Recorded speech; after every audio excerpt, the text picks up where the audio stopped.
Are you new to 3D scanning and having a few problems? Or have you not yet started 3D scanning and wonder what's involved? Well, if you are, you've come to the right place.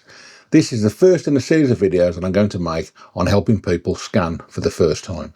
And in this video, I'm going to be scanning this, the little police bear with a police dog, and I'm going to be using this, the Otter Lite scanner. It hasn't had an outing for a while on this channel, but it's having one today. So, if you want to know how to scan this, with this successfully in easy to digest chunks, stick around, you've come to the right place.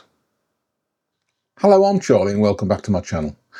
As I said in the introduction, this is the first in a series of videos that I'm going to do to help people to learn to scan. I think scanning is easy, but you've got to learn it. Once you get the basics down, the world is your oyster. It's really, really easy. This is the item that I'm going to scan in this tutorial. And as you can see, it's probably the easiest scan that you could do. And I say that because it's absolutely full of features. It's got no dark patches to talk of. Anything dark is matte. There's nothing reflective about it. But I would say this is a really, really easy thing for any scanner to do. So the Otter Lite then. It's an NIR scanner. And it scans in small, medium and large mode. And basically for those people out there who don't know anything about scanners, light is emitted from the centre of the scanner. It goes over to the item. It's reflected back. It's picked up by either these two lenses here or on larger items, these two lenses here. And because it's looking out of two lenses, the scanner software can then pick up how far away that particular part of the item is from the scanner and then map it in its software. On the back of the scanner here, you've got three buttons. You've got the start-stop button in the middle there, which starts and stops the scan. You've got the plus over to the left, which increases the exposure. And you've got the minus over there, which decreases the exposure. You can't see it in this particular shot.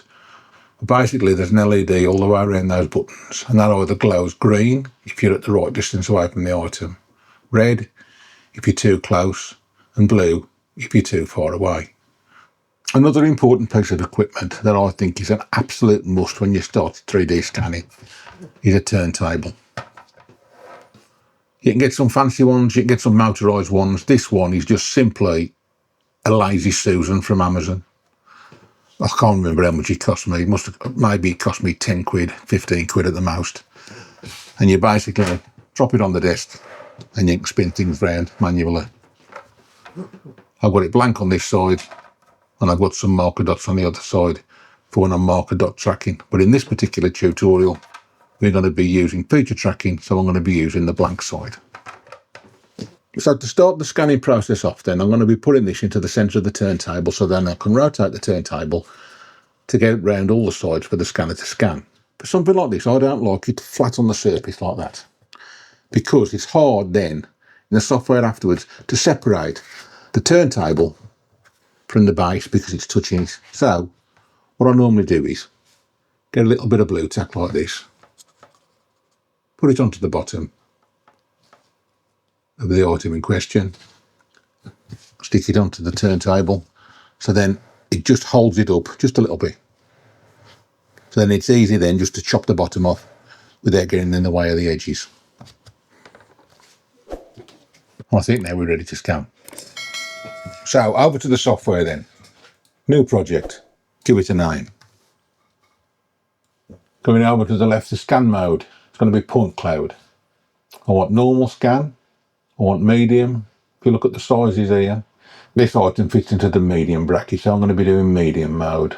And the tracking is going to be basically geometry tracking, which is what I call feature tracking. So once you've got those things set, hit preview, and then point the scanner at the object. And whilst you're pointing it at the object, look at the screen. You can see in the centre here you've got green. That means it's seeing the object, and those are the bits which it would capture if I was to press start. Look over the top there, you've got the IR camera view. What you want to see in the IR camera view, the infrared camera view, is basically no red and no blue. Because if it's red, it means it's overexposing, and if it's blue, it's underexposing. So you want a happy medium. So just to demonstrate then, if I now press the plus button a few times,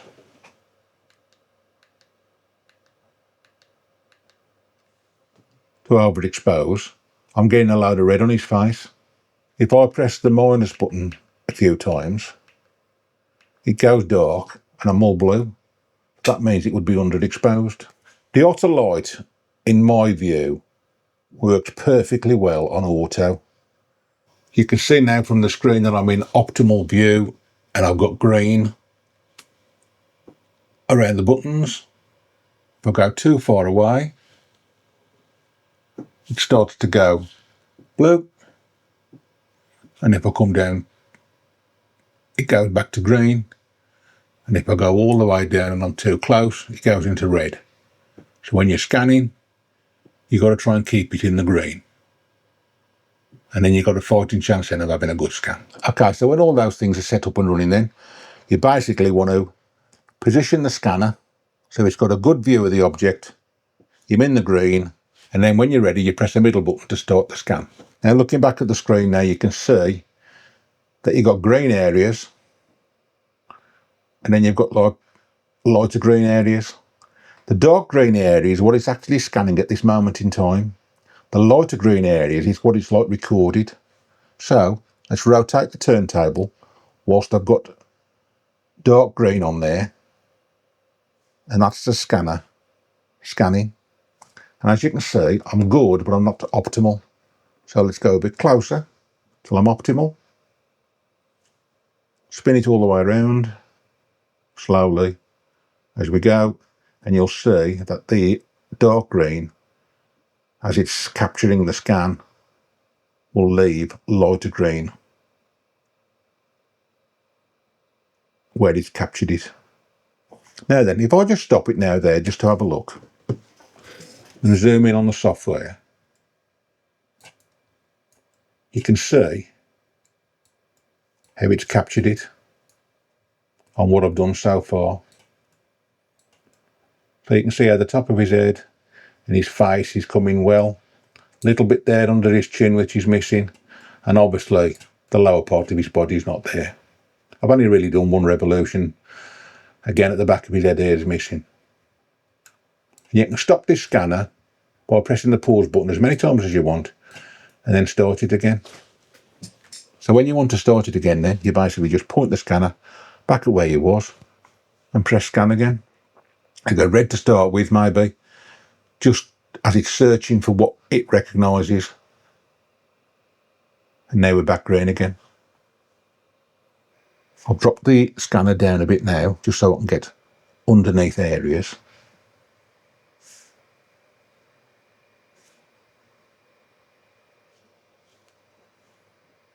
It's gone red there, it's lost tracking. Tracking's back. If you get red like that, meaning you've lost tracking, all you've got to do is go back to an area where it knows. It'll realign the tracking, and then you can move on. The secret is just going nice and steady. Nice and steady, maintaining that dark green. Now I've just pointed it down a little bit at the bottom to get the edge of that base in. And I'm going to come all the way around now, slowly as she goes. Just try and get that base in all the way around. Now what I'm doing here now then, I'm just going up and down a little bit at this angle, just to try and get everything in, everything scanned. And as you move up and down, you can see where it's light green and dark green. The dark green, as I said, is where you're actually capturing, and the light green is what's actually been captured. Okay, so let's have a better look at this. I'm missing a bit under there, but that's going to be hard to get from this angle. And I'm missing a little bit under his arm there. That's going to be hard to get at this angle. But you can see as well how lifting it up off the base has made it easier. I've got to the edge now. So I'm happy with that now then. Let's click finish. Let's get rid of this base now to start with before I do anything else. So you get it in a position where you can get it level. And using these buttons at the bottom here now, which I'll go into greater detail on other videos, but on this particular one, I'm just going to use the square select. delete that. And I just want to take this bit off as well. Just a bit of blue tack. Now as you can see, I've got an initial scan with the jump taken off the base. So now I'm going to go to mesh processing and I'm going to click the one-click process. Basically this is suitable for beginners. All steps with default parameters. Okay. It basically then goes through fusing the point cloud. Then it goes through meshing. Then it applies the colour mapping. And then boom, there's your scan. And as you can see, it's done a pretty good job, isn't it? I told you this model would be easy to do. Now that's the colour mapping. So on the left here now, you've got the scan, you've got the raw data, you've got the fused, you've got the meshed, and you've got the texture. And the little eye there shows you what's actually being shown. So it's showing at the moment the texture. If I want to show the raw, that's the raw, the fused, the meshed, and then the colour mapping.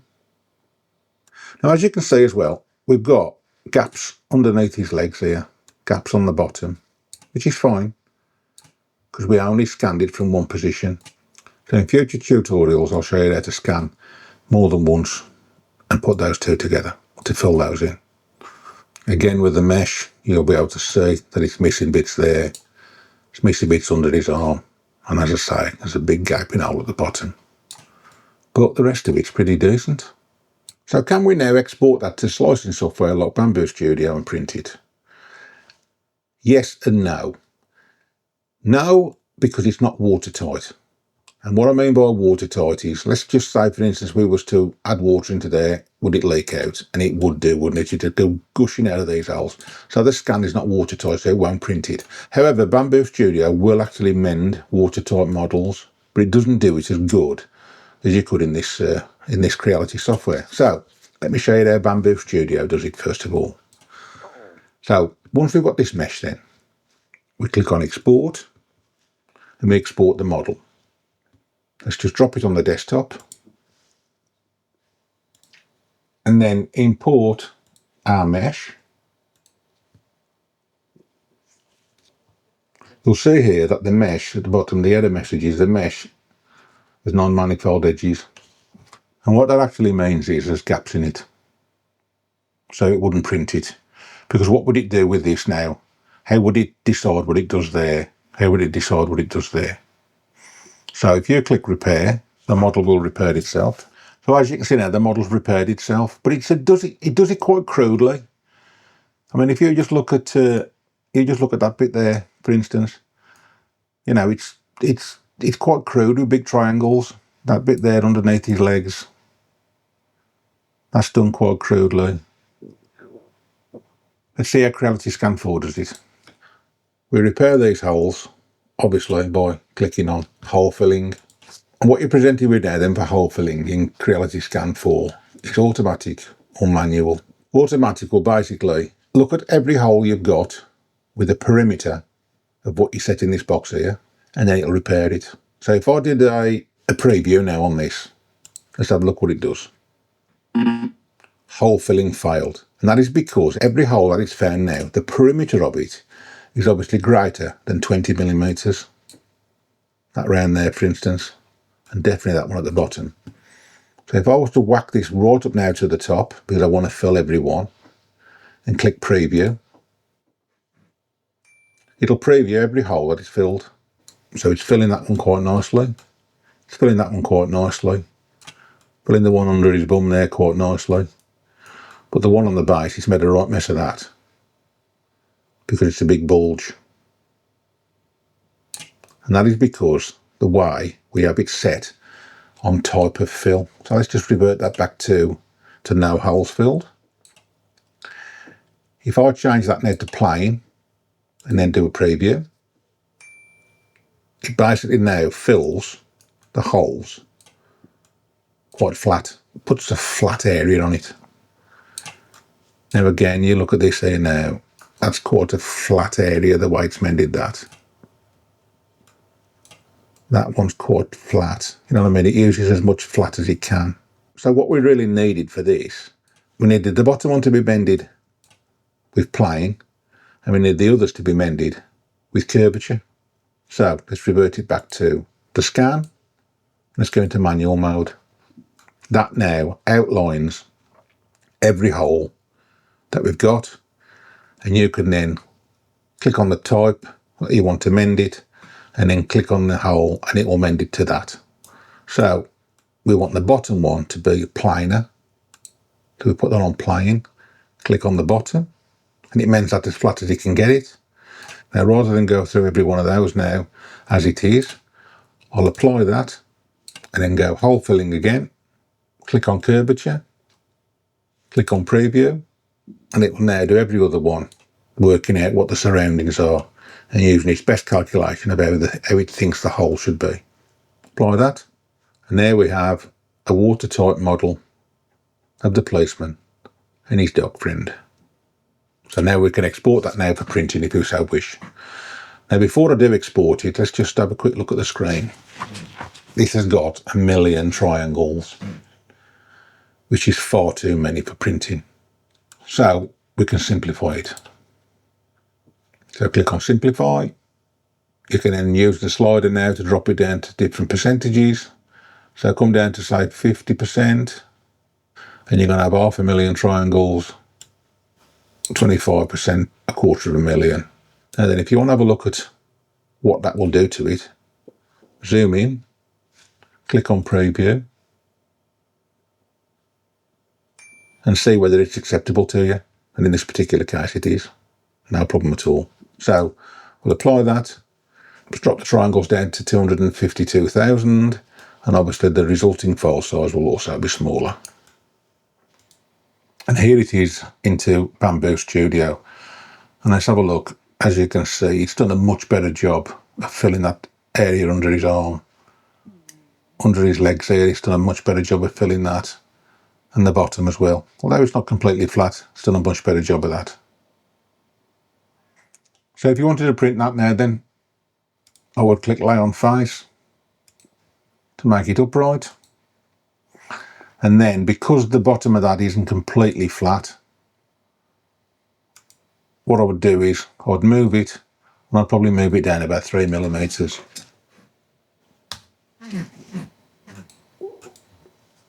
Let's just drop that down out of the way.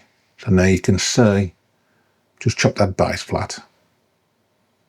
So now if I was to slice it, don't worry about that warning there, it's just telling me that it needs supports when I haven't got them on.